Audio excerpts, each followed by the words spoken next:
Hello everyone, this is Kriti extending a warm welcome to all of you.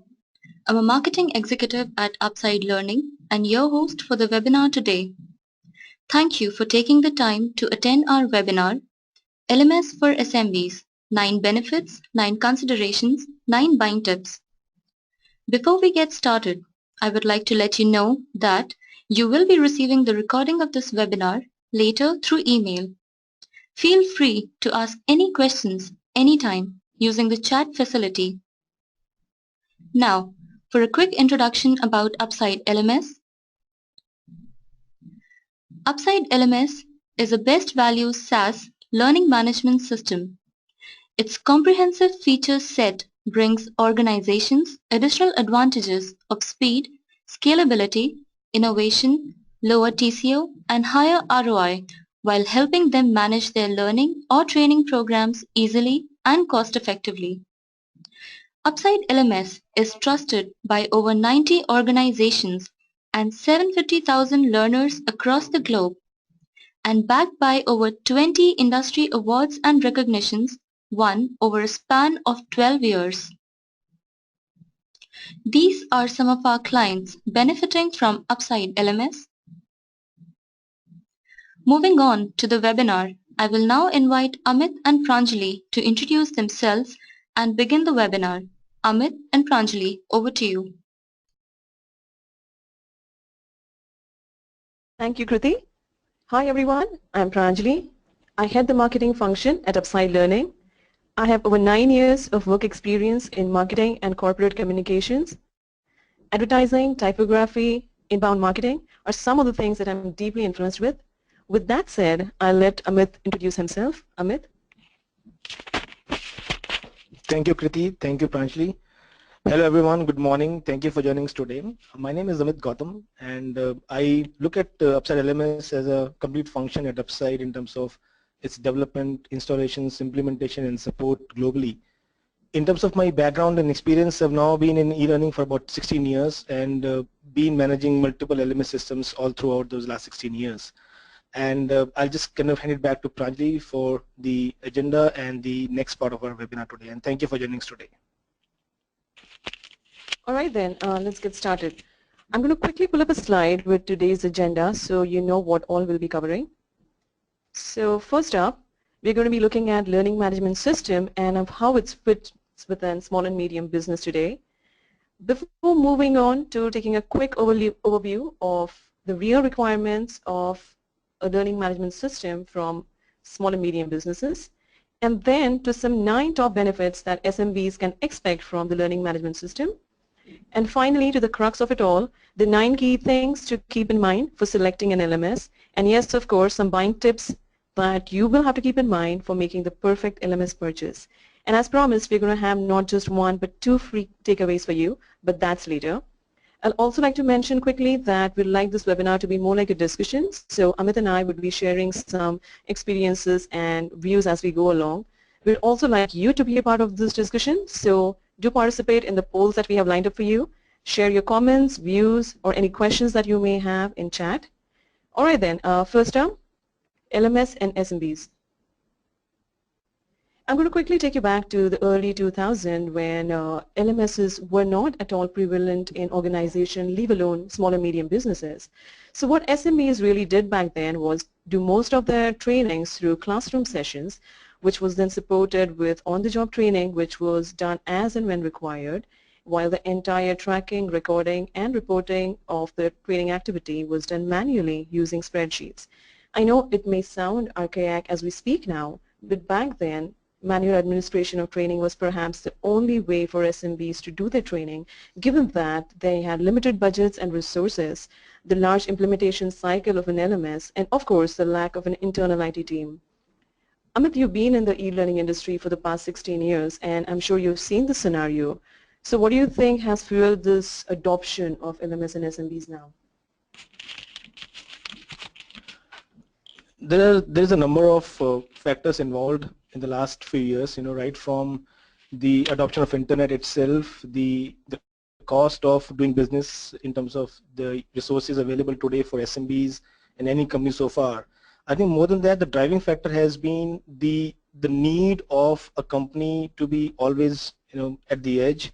The business environment being very dynamic these days, so everybody in the company has to be trained, ready to perform, and that's kind of a driver for companies looking for solutions for training their employees with least as much as less cost as possible.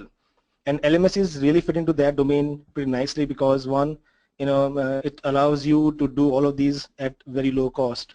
And of course, the recent advent of mobile devices and the handle devices, they've just kind of made it easier, if not easy, for both the training functions and the learners to access learning content and other activities on the go. And that's kind of the key because once your workforce is ready and it's trained, I think the company's performance is really boosted because of that, and that's what people are picking upon. That's what people need these days. And SMBs also, of course, the second part being the LMS systems becoming advanced. The cloud hosting, the SaaS systems make it easier for companies who may not have a lot of resources in terms of money and bandwidth to also utilize the best of the systems available today. So that's it from my side. Right, and if you really go by most of the industry surveys that you see these days, most of them point towards what Amit just spoke about. So one of the recent most surveys says that between the years 2017 and 2018, the LMS market is set to grow at a pace of 23.17%.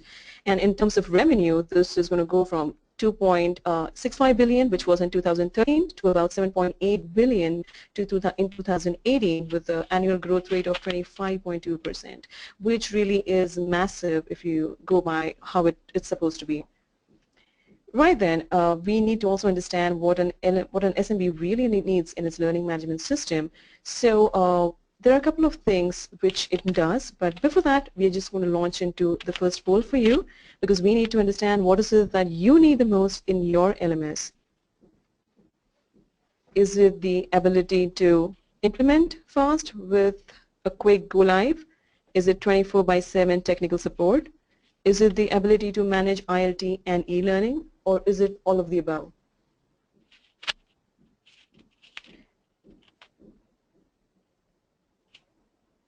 I encourage all of you to vote so that we have a good sample to derive our conclusion from.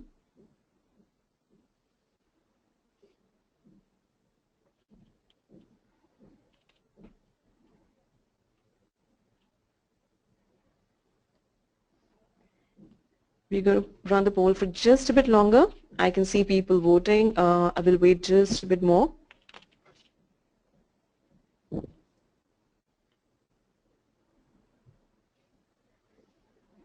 All right then, let's see the answer. So 100% of the people attending today believe that it's really all of the above that SMBs need in the LMS today. Amit, does this surprise you? No, not actually. So, in fact, this is what we have seen in our experience so far with our customers and people we meet who are looking for an LMS, our sales and marketing teams and various teams. I think today, and these are just a few sample areas people are looking for. There are many more beyond that, which are there, which people need in the LMS. But yes, I think these the three here listed, they are the critical ones, especially the support, because buying an LMS is one thing, but using it for the next 3 to 5 to maybe longer than that, it needs a lot of support from the vendor. And it's not only about e-learning, ILT and e-learning both, because ILT is not you can something kind of replace immediately with e-learning or even future. So LMSs need to be able to manage both ILT, e-learning, and of course additional forms of learning like social, informal. And with today's environment, nobody wants an LMS which will take months to implement and they start using that. So the first point is definitely the key point where it has to be ready to go, and that's where I think the SaaS LMS systems, they come in play, because they are there. You just kind of say yes to the vendor, and it's a matter of weeks when they go live. And we look at some of these in our session for as we move forward. And back to Pranjali. So quite rightly then, SMBs do need a host of features and functionalities in their learning management system, but most of all what they need is the ability to deliver the training really quickly. So quick rollout readiness is what they need in the system. Also, since SMBs do not really have the kind of budgets and resources needed, they would really want to ease up and reduce the cost associated with hosting and maintaining the server environment. E-learning, be it in the form of PDFs, videos, presentations, or any other format, SMBs need that to be delivered quickly and with utmost ease to the learners. Also, they cannot really invest additional time or have more resources to train the learners to really learn the system. So a easy to use, intuitive LMS interface which kind of invites the learners to learn the system and take all the training which has been assigned to them is a good must-have. Instructor-led training has been and still is and probably will continue to be a main part of SMB training. So a system that allows them to create, deliver and track ILT-based training along with vendor cost management and any other kind of management which is related to ILT training is must-have. And also the ability to blend ILT with different modes of training, it could be e-learning, virtual classroom training, is a good to have a feature for an SMB. Since SMBs do not really have an internal IT support, a 24/7 technical support so that they can really have someone at the vendor who can address their queries as and when they arise is must for an SMB. SMBs also need to report and track the performance of their learners, the course completion, so on and so forth, and not just reporting. In today's day and age, using this data to actually have some business intelligence drawn out of it for some actionable insights to improve processes or improvise their training strategies is required. Finally, they need to leverage every opportunity they have to train their learners, so anywhere, anytime learning is a must-have for an SMB. Now closely tied with the requirements we just saw are the benefits that an SMB can derive out of a learning management system. Here are some top 9 benefits. The biggest one being the ability for an SMB to make optimum utilization of its limited budget and resources. So what an LMS really does is it automates the training administration and replaces manual processes to a large extent, which means that an SMB can then run most of its operations in an efficient and effective way. Also, the minimum time and resource investment needed for managing and conducting the entire training activity means cost savings for the training company, for the SMB. And not just that, the inclusion of e-learning would also mean there are certain costs which are associated with trainers, travel, accommodation, which are typically linked to an ILT setting, which are reduced too. Now, the second benefit is really a no-brainer, but along with the cost savings we just spoke about and the time and effort efficiency comes better ROI. So SMBs can actually benefit from performance enhancement, automation of the manual processes, and bring in time and effort efficiency, which all in all result into better ROI for them. Most SMBs have a great deal of legacy training content which they might have either custom created in the past or may have purchased. The good news is that they can actually put all of this to a good use by uploading it simply on the learning management system, which can either be standards and non-standards compliant, and it could be in the form of PowerPoint presentations, PDFs, videos, etc. SMBs need to do their training not just for the sake of training, but to also bring in learning effectiveness for the learners. And they can do this by multiple ways. One is obviously by using multiple media types. So we just spoke about some media types like PDFs, videos, PowerPoint presentations. So use a mix of that and also to use different training modes. So there is ILT, there is virtual classroom, there is mobile learning, social learning, so on and so forth, which could be used either in a blended learning approach or could be really just delivered independently for training. Further, there is assessments and assignments which help in better retention of knowledge and better application of the recently acquired knowledge, which helps in improvising processes too. These days, social learning and knowledge collaboration tools like Wikipedia, blog, communities, discussion forums too are used to increase learning effectiveness. What these tools really do is they encourage the sharing of ideas, learning, communication between peers, seniors, and across silos so that anyone and everyone in the organization really can share their knowledge across. Gamification too has become commonplace in LMSs today. there are things like rewards, we have badges, points, leaderboards, all of which not just make learning fun, but on a higher level, they also kind of prompt a behavioral change in the learners and help in increasing the learning effectiveness. Just to give an example, we have a couple of clients that have been benefiting from social learning and knowledge collaboration and gamification too. So one of our clients has been using gamification because the core challenge they faced was to get their learners to really take the training assigned to them.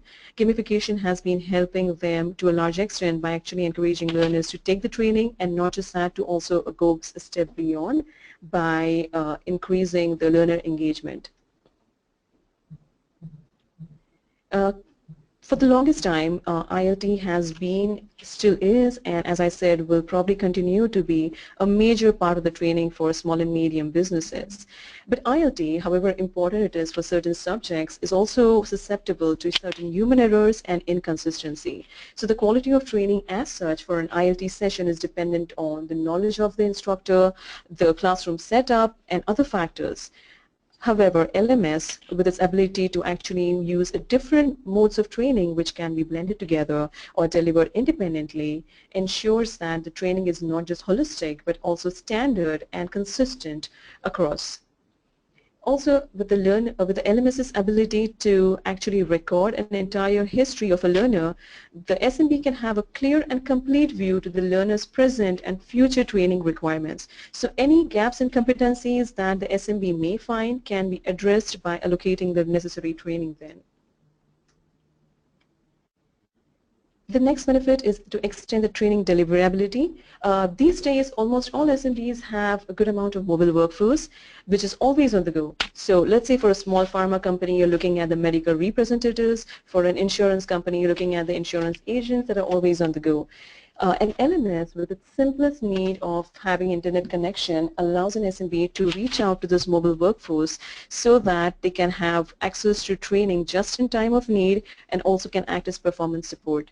And not just for the mobile workforce, but also for the people that are in the office environment, an LMS helps in delivering training anytime, any place, so that the downtime of these employees while they're commuting or at home can be utilized efficiently. We also live in a multi-device world, which is not a surprise to any one of us. I'm sure each one of us, even attending this webinar today, uses more than 3 devices a day, either sequentially or in parallel through the course of the day to complete one's activities. Responsive LMSs help a great deal in delivering learning in a consistent and seamless fashion across any device, so be it your desktop, laptop, mobile device, or anything in between. A responsive LMS will do that just fine for you. And most of the LMSs available today are not just device agnostic, but are browser and platform agnostic too, which means that you pretty much can have your training delivered anywhere on any device that you want. For certain organizations that depend on suppliers or resellers to do their business, it's important for them to keep these guys in the know for all the latest product updates, the product releases, or any other notification that might be sent out from their side. And LMS acts as a centralized platform which can be used to disseminate this knowledge or information to the suppliers and resellers too. Every organization has its own organization structure or hierarchy. It could be a top-down hierarchy, it could be a flat one, or whichever. An LMS could be configured to replicate this particular organization hierarchy so that the learning workflows are in line with the real learning workflows that are used in the organization, and the workflow alignment is done with the roles of a line manager, a training manager, or so. So I'm just going to give you a quick example for everyone to understand better. So let's say for a small and medium business with a top-down hierarchy, a HR manager could be the key person to manage all the training activities for the entire organization. An LMS could then be used to have the learning workflow designed in a way that the learning requests coming from all the learners could be routed directly to the HR manager, who could then take a call on which training is to be allocated to whom and when. In a scenario where there was no LMS, this particular thing could have been much, much different and obviously much complex than what we can probably do. And a learning management system, what also it does is it gives a comprehensive and detailed reporting on every single thing. So right from a single learner's progress to an entire team's training activity, it helps everyone get a detailed view of what who is doing and when. Reporting at micro and macro level is also possible. So at a micro level, an SMB could have reports on a particular learner's attendance. At a macro level, it could be something like getting a report on the time spent in training for an entire department in a quarter, which could help them in taking better decisions, and this could be done in real time for them. These reports can then be utilized to get some business insights out of them and transform them into some actionable insights so that they could be used for better measurement and performance of LMS or training as a whole. LMS also fosters a learning culture by making learning a part of the organization's core system. So as most SMBs grow, they depend on certain top performers or champions in the company to train the other teams. But training the trainer as a concept is then lacking. What an LMS does is it actually allows these champions to get real-time, on-demand access to learning with the LMS, which is a performance booster for them because it's important for the champions or the top performers to keep learning too. And in today's business scenario, it's important that a company keeps learning, and a learning company perhaps is the only one that will survive in today's dynamic business environment. So now that we know about the key benefits that an LMS offers to an SMBs, let's see how we can choose a best LMS that fits a requirement. And just to help us understand that better, to set the context for that, we're going to have a poll. So here's another poll coming your way. How many of you are already using an LMS and are planning a switch, or are planning to invest in an LMS for the first time, or do not plan to purchase an LMS anytime soon?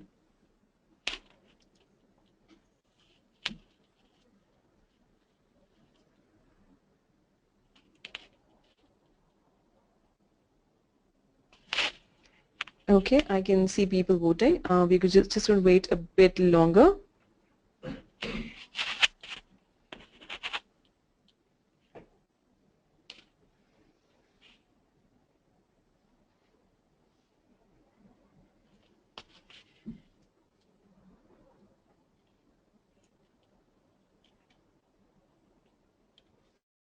Okay, so we're going to have the answers now.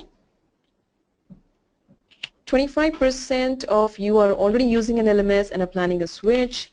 50% of you are planning to invest in an LMS for the first time, while 25% of you do not plan a purchase anytime soon.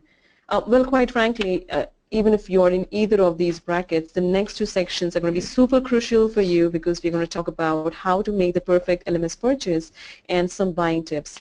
I'm going to let Amit speak with you for the next two sections. Amit, over to you.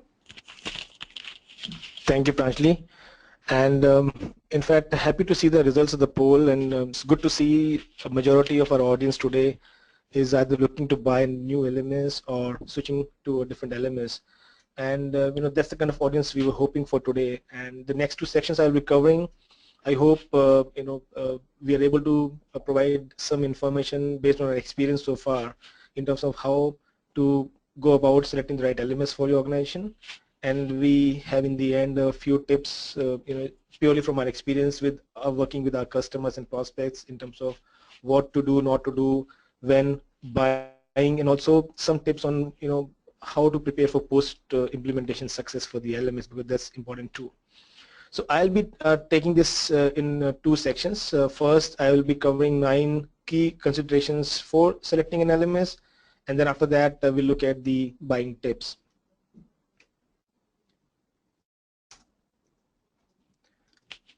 So first things first, I think a good start is a good job almost half done. And when you start in the beginning, I think it's important to, the most important part of the LMS is not, buying an LMS is not to really look for the features of the LMS you're looking for, just go through the marketing information of the LMS vendors and then you kind of map it back to a system. I think the critical part is to be able to answer a question in terms of what can an LMS do for your company and for your people. Why do you need an LMS? what business performance metrics are you looking for, what will happen after the LMS is there in your system for about a year, for about 2 years, 3 years. I think those are the questions which need to be answered to arrive at a point where you have a starting need of the LMS, and that is what is a good starting point for the LMS would be. Once you have been able to do that, I think also drill that down further into what results do you expect from the LMS once it's implemented in terms of training improvement, in terms of performance improvement, and all the other metrics you believe would be able to help you evaluate the LMS success. I think that because those expected results will form your both criteria for selection of the LMS, and also post-selection will also give you enough metrics to evaluate your LMS success. The next step would be, there are two kind of users in the environment. One is somebody who will own the LMS initiative, both pre and post implementation, and then there'll be other people who will be actually using the system. So it is good to segregate owners and the users very clearly, because they have different needs and requirements from the LMS. So the owners would typically be, could be, depending on the company, it could be HR, it could be L&D, it could be IT, could be CEO, COO, chief sales officer, anybody. And that's a kind of driving point of the LMS, and who really wants an LMS in first place. And the users would be either a specific team, for example, only for sales people or only for product people, or it could be your entire staff if it's for internal training purpose. Now, while there is no right or wrong time for selecting an LMS, but if you do have cycles for your training or some sales or seasonal activities or even customer or market events, it would be good to kind of align the LMS implementation along with these activities, because one, it gives you a benchmark and a driving point, or a deadline to roll out your LMS. Plus, it also gives you a kind of a beta phase where you can test your LMS and get that feedback back to your selection process in the next step. So, and then once you kind of define the activity, you can then backward plan the entire process from that point in time.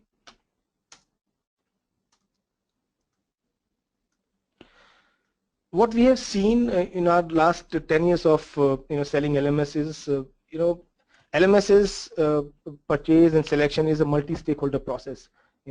Be it a small company or a big company. And at an SMB, it is more profound because the teams are typically smaller, and because of that, the overlap between the teams is pretty high, as compared to a larger enterprise where the teams are bigger, but they also isolate from each other. So in an SMB environment, we have seen that the stakeholders are multiple, and they're across multiple teams. So what we believe is a key step in the process is to identify. Number one is to identify all the stakeholders. It could be IT, HR, it could be CEO, it could be business people, sales people, everybody who will either be impacted by the LMS or be using it, or will influence your either selection or success of the process itself. Now, so once you identify these stakeholders, the next part is to get a buy-in from all the stakeholders. All of them typically, or the ones who really matter, should be able to have a buy-in the process. Yes, we want an LMS, we need an LMS. Once you have taken this buy-in, the next step will be to clearly define all of their needs and factor that into your need definition. So business users, top management, IT, users or learners and employees, all of them should be factored in, and then what you have is a full need defined for the LMS. So for example, for IT, it could be things like the environment restrictions or certain security policies. For business users, it could be budget, it could be cost. From top management, it could be high-level business parameters. But all of that has to be factored into what would then go and become your overall need for the LMS.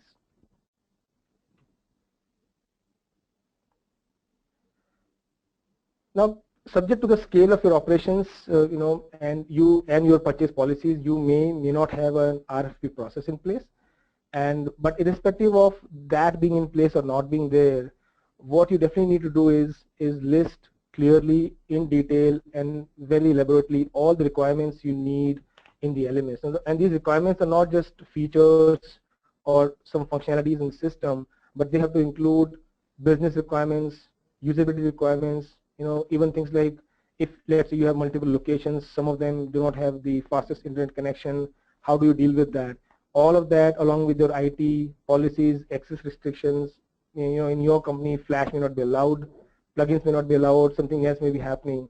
All of that has to be a part of the, what we typically call a requirements specification document, where this is where you start in the next step in the process, where you can then take this to the market and say, okay, this is what we need from the system, and then you can start mapping a possible shortlist of vendors back to that. And along with these requirements in terms of business and functional requirements, it is also important and critical to factor in the business workflows you have at your place in terms of training. For example, for a learner to be able to get access to training, it has to go through a two-step process of approval. Have that in the document which is listing the requirements, because these workflows need to be there in the LMS once it's rolled out to the general public.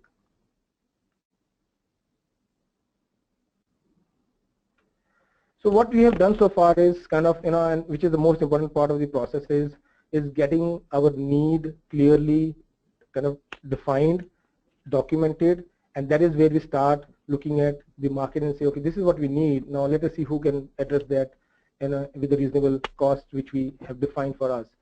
And so before we move to the next part, so the first part which comes is, which I'm kind of not really putting it here, is you will do research and shortlist a few vendors. But once you have that shortlist of vendors in place, I think the first part, and which should be done very diligently, is the product demonstrations. And in our experience, in my view, this is just not a walkthrough of the screens from a salesperson perspective, but this has to be an involved demonstration with your stakeholders and the vendor people, where you have to ask vendor the questions about your business scenarios. Also push them to demonstrate use cases. For example, you may have a certain workflow in your company. How does that get addressed by the LMS? Ask them what ifs. For example, a typical scenario is if we assign a learning element to a group of people and then we modify the learning element, what happens in that case? Does it notify everybody by email? Does it, do you access the latest update of that information? So all of that is not typically covered in demonstrations unless you really go further and ask the vendor people on those things. Apart from the features and the functions, very importantly, look for the ease of use of the system. How easy do you think it is, to use the system? So when you look at the demonstrations, do you find it easy to look at intuitively? You may not be using it at this point in time. And also, as per your discussion with the vendor, you will also be able to evaluate how aligned your workflows are with the workflows in the system. Do they need a change? Is there a major gaps? All of that will come into play. Now the second part of the process is, once you have done all the demonstrations, is go for a sandbox trial. Typically most vendors offer you a week or 2 weeks of sandbox trial, and they will typically enable all the features in the system so that you can access everything in the system, go through that, understand it in detail, figure out all the gaps you have, and then discuss that with the vendor. Now for us, what we have seen is, if wherever we have seen customers take this sandbox opportunity really seriously and involve all the stakeholders, I think we have seen the success of the LMS implementation higher in those cases, because they utilize this 2 to 3 week of period as a kind of beta, almost a beta phase for their LMS, and they involve their stakeholders like IT, top management, and get all the feedback they required. And if you do this for 2 or 3 LMS products, I'm sure you'll get a very refined need document, plus specific to those versions you've tested, you'll get a gap, and you can then discuss this very clearly with the vendors in terms of how to implement this in the best way.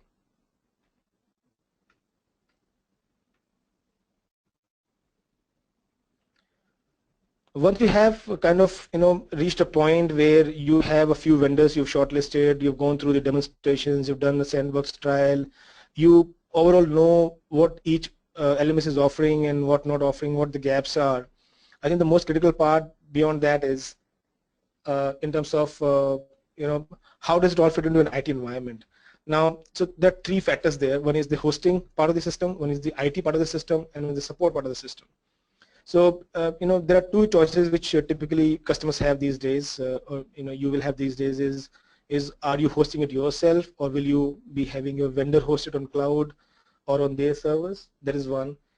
So if you're hosting it yourself, then involving your IT team very early on, I would say, as a in the first discussion itself, in terms of need definition itself, is really important, because if you're going to host it yourself, then you'll have to depend on your IT team greatly to, in terms of implementation itself, maintenance, even things like patch updates. When a vendor sends you a patch update, how will that kind of get into the system, how long will it take, all the SLAs in place. And for a vendor to be able to support the LMS when it's hosted with you, they will need certain access and all. So that has to be really clarified in the beginning, very early on. We have, as a vendor, we have seen that sometimes these things become a bottleneck in the performance of both the system and the teams, because these were not clarified early on, and suddenly we reach a roadblock where IT either doesn't want to allow, or they can't allow certain activities which are required for maintenance and updates, and simple things like issue fixes. So this is an important part of the process where IT has to be involved really early on if you're going to host it yourself. And even if you're not going to host it yourself and vendor is going to host it, I think the IT will still be really required to at least frame certain policies about access. Any things which vendor need to know about access control will really be required at that point in time. Now the second part of this would be the hardware part, or the infrastructure part, where if you're hosting it yourself, then the vendors need to know what kind of server environment do you provide and would you be providing. And then there has to be a clear discussion between the vendor and your IT team in terms of, is it compatible or not? If not, what is to be done on all of those things need to be discussed there. Now the other part would be the technical and the user support. How do you provide that part? So are you looking for 24/7 support? Are you looking for level 1 support with the vendor, or level 2 support? So level 1 support is where the end users queries or questions are answered directly by the vendor. Are you looking for that? That has to be discussed, because most vendors, LMS vendors, provide level 2 support by default with the application at or without any additional cost. But level 1 support is a different kind of a practice, and you need to really clear it out with your vendor if you want that to be provided by the vendor. And level 2 support is, as I said, is by default given, but still in terms of SLAs, response time, is it 24/7 or not? All of that needs to be clearly defined and discussed very early on in the process, right before you made the final choice.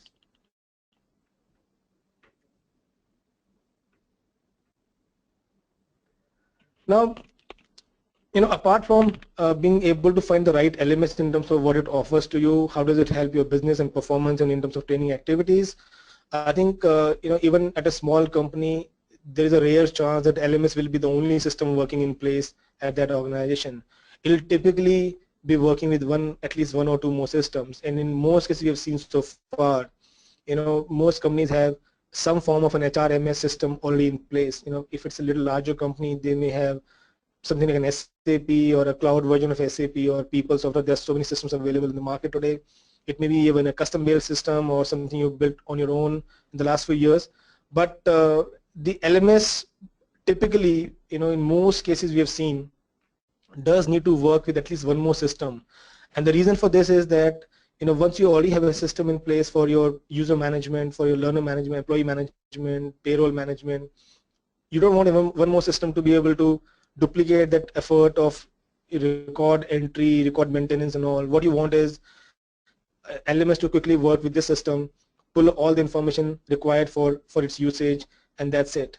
Now within this context, what needs to be really discussed and determined during the process of selection is what are you looking for in terms of integration? Is it a one-way integration? Are you only looking for HRMS system to send information about user profile, their hierarchy, their in terms of their access control one way to the LMS? Or are you also looking for something like LMS sending training information back to the HRMS system? For example, learning completions happening or training completions happening in a month or every time it happens. So that's one part. The second part is, are you looking for this integration to be real time or like a batch process? Real time would actually mean moment you add a new employee to your HRMS system, immediately within the next moment that information goes to the LMS. and there is no delay between the LMS information and the HRMS information. This is good to have, but I think most companies do not really go for that because it has its own challenges. It has it has to be monitored really closely. So what most, in fact, almost all our customers go for is kind of a batch integration, where your HRMS system will kind of upload data, whatever data you want to send to the LMS in some format which is agreed upon with the vendor at certain location, and this is all automated. There is no manual intervention done. So LMS vendors are pretty advanced in that sense. They have all these things figured out. So they have a way to upload information to their LMS, process all the information, whatever the information you want to integrate, and the system would be working fine. They may be at best a delay of about 24 hours for a new employee to be able to use the system, but I think that's the only kind of cost of the batch integration. Now, while this has become less and less important today, but it is still there, especially in companies where the HRMS system or the system you want to integrate with is, maybe within your premises, is not really able to access outside your environment or network. So there may be a difficulty, especially when you're going for a cloud LMS, your HRMS is like within your premise and behind the firewall. How do they work together? How will this integration happen? So there may be a need for your IT or owner of that HRMS system to talk to the vendor about how will this really kind of come through, because there could be incompatibilities in technology used, or just pure technical challenges in getting the data back and forth from the systems. So, but as I think the crux here is that if you are looking for integration of the LMS with one more system, at least one more system, this has to be thought through very early on with your IT, and you have to define very clearly what data you want. And also, of course, there is vendors kind of part of the activities. They will ask you a lot of questions about, what if this data is not correct? How do you want the errors to be sent back? Do you want email every time it is updated? All of those things. But this needs to be a big part of the process of selection, because once you roll it out, this will form a kind of the lifeline of your system, because the data has to be really updated all the time. Now, a small point within this context is, the day zero of the LMS rollout, where will all the records come from? Would you be uploading them manually? Would it be from the system automatically? All of that has to be worked out. And if there's anything else apart from user information, like past training information or something else you want in the system from day zero, that also needs to be defined clearly in this process.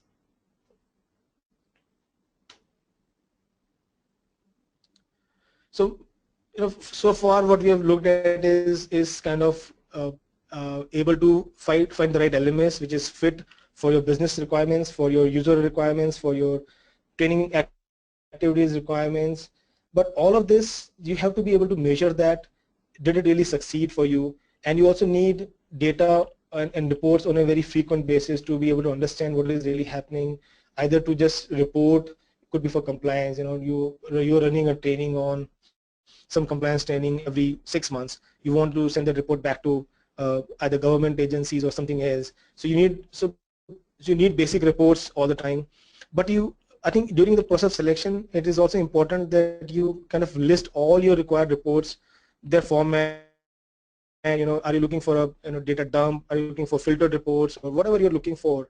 Their formats, and also your frequency of the reports. So typically you run these reports every month, every week, every day. And if you're looking for any email support for the reports, we have customers who want the reports to be sent to email IDs every Monday morning. The data and the format is fixed, but every Monday morning the latest report is sent to an email. So are you looking for those things? Most systems offer these facilities, and so it will be good to kind of list them down as part of requirements and then work with the vendor.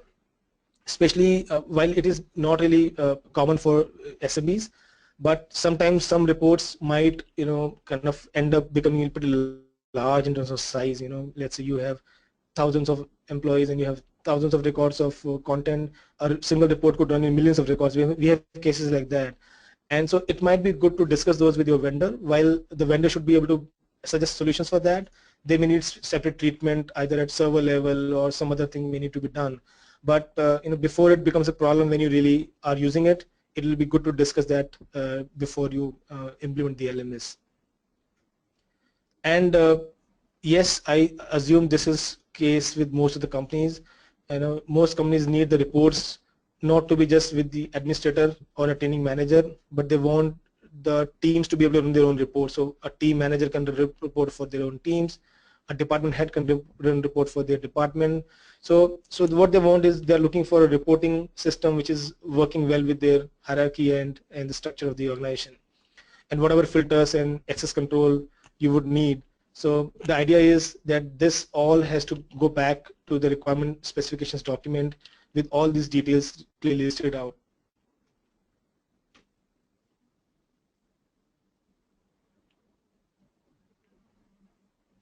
So what we have seen so far is, you know, the core functionalities of the LMS, the reporting needs of the LMS, the IT environment of the LMS will work in. What has happened in the last few years, and it's not going to, you know, in fact this is going to become the default part of the business, is the access of LMS through multiple devices. It used to be only desktop, laptop at best, and you know the only challenge was multiple browsers, and now it has been multiplied manifold with mobile phones, with tablets coming in place. So what you have to define and kind of you know, list as your need is, are you looking for an LMS which will work on multiple devices now or in some time future, or maybe a little longer term in future? Because you know, as a company, not all of the companies are ready for multiple device access immediately. So that is, so do you have to decide on that part at your end. The second part is, you know, bigger, more important than the LMS is the content you have in place for multiple devices.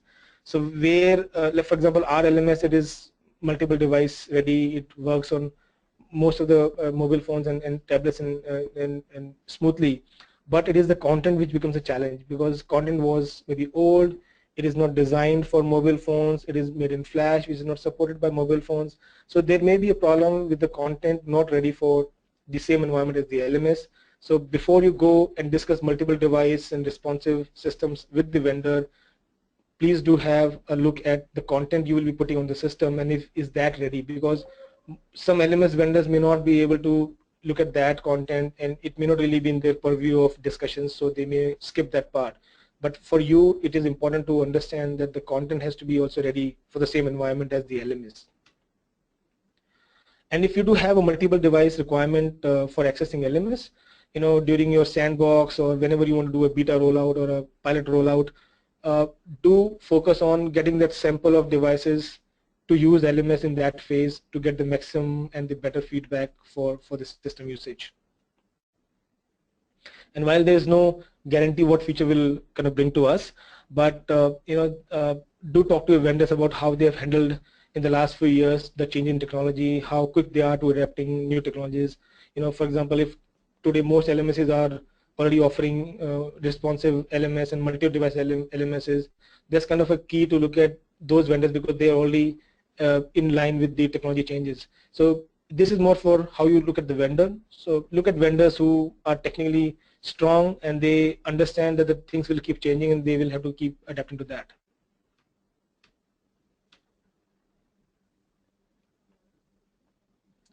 Last but not the least is, you know, the vendor itself. The system is one story, but look at the vendor, their track record, you know, what kind of infrastructure they have for the clouds, you know, how strong is their technical support, is it 24/7 or not, how flexible they are in terms of commercial discussions, in terms of technical discussions, offering you consulting and support right through the implementation phase, and of course the roadmap they have for their product, more so if you're going for a SaaS version, and also look at their success stories either in similar domain or same size companies. That will give you an insight to how the vendor is and will they be good for you or not.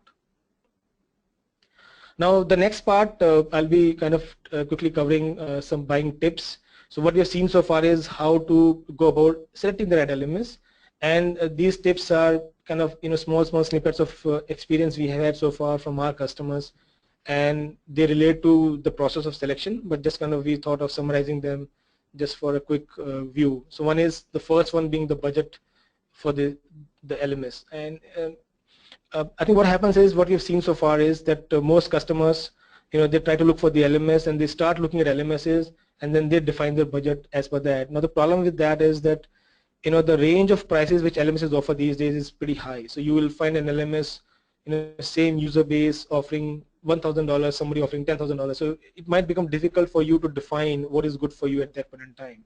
So it will be advisable to start with a range, or if at least a cap that you don't want to spend more than this in a year. Also try to have that budget for a 3 to 5 year cycle, because some LMSs may have a higher first year cost, but they kind of the total cost of ownership in the 3 years or 5 years is a different story. So look for a longer term horizon for the budget. A range of payment options are there. You might want to pay per user, per month, per learning completion, per course. There are, and most LMSs these days offer you a full flexibility in terms of how you want to pay. You can pay as you go, you can prepay, you can, so look, kind of have, try to discuss this with the vendor early on and put forward your requirements there. Short term versus long term, this is almost like every purchase you made in your life. So prioritize your need to have and good to have features, and typically go for the need to have as the first priority, and then align the good to have with the roadmap of the product you're looking to buy. I think I've said that earlier also, ease of use, it is a very important factor, because this may not really be very important while you're selecting an LMS, but this is what is a very important factor for defining the success of the LMS once it is rolled out to the general public. If they can't use it easily, the traction will be less, the usage will be less, and it won't be a good kind of an success story for the LMS itself. SaaS versus installed LMS, in our experience, SaaS is the go-to version now.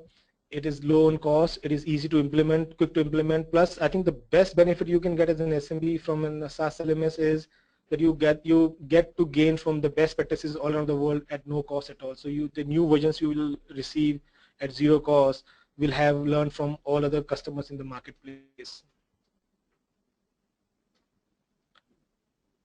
And we discussed that in the selection process, vendor research. It is, I think, whatever, and a good LMS is required, definitely required, but also you need a good partner in your vendor. So do your research on your vendor history, their reputation, references, and case studies. It'll be really required to have a good partner in place.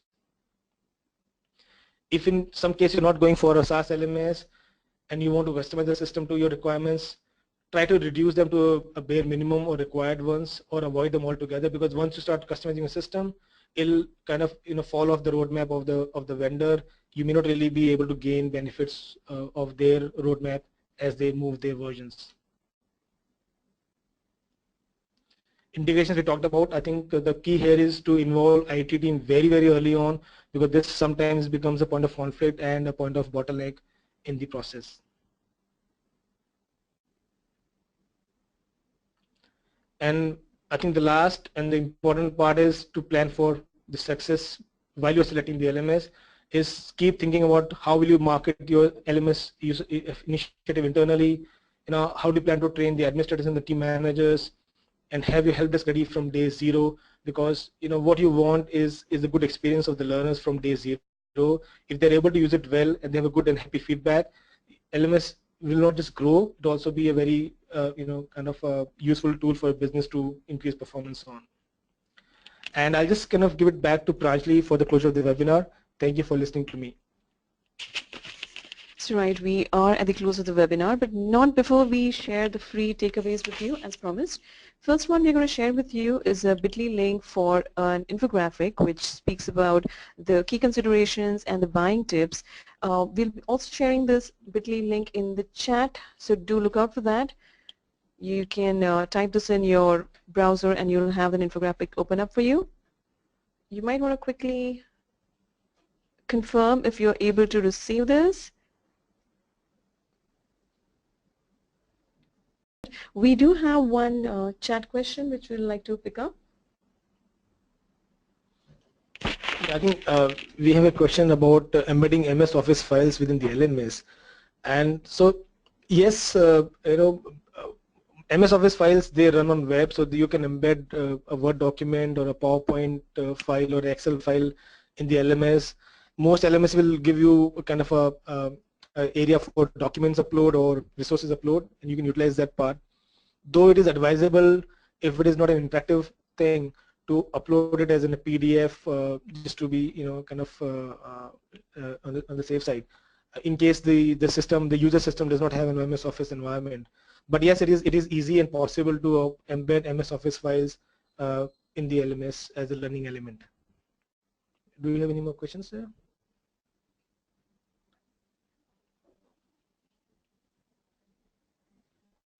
So we are open for questions now, and we have a few minutes, and we'll be happy to take up any questions anybody has, either around selection, buying, implementation. Even if a few technical questions, we'll be happy to answer those.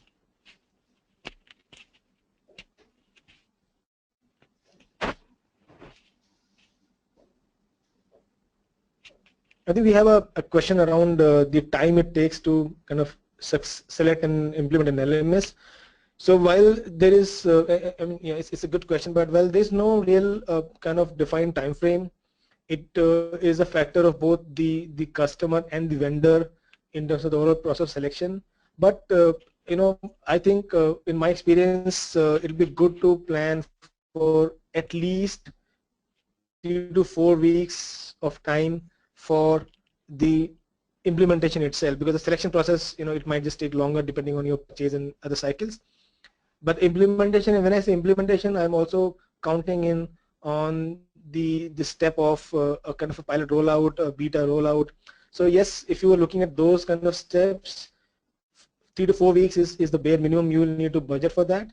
And again, if you are going for a SaaS version, this may still be completely true. If you're going for a customized version with a vendor, it may take longer. But I would advise the 3 to 4 weeks as the bare minimum budget, which is after you have given a go-ahead to the vendor and the day zero of the rollout, not the selection process itself.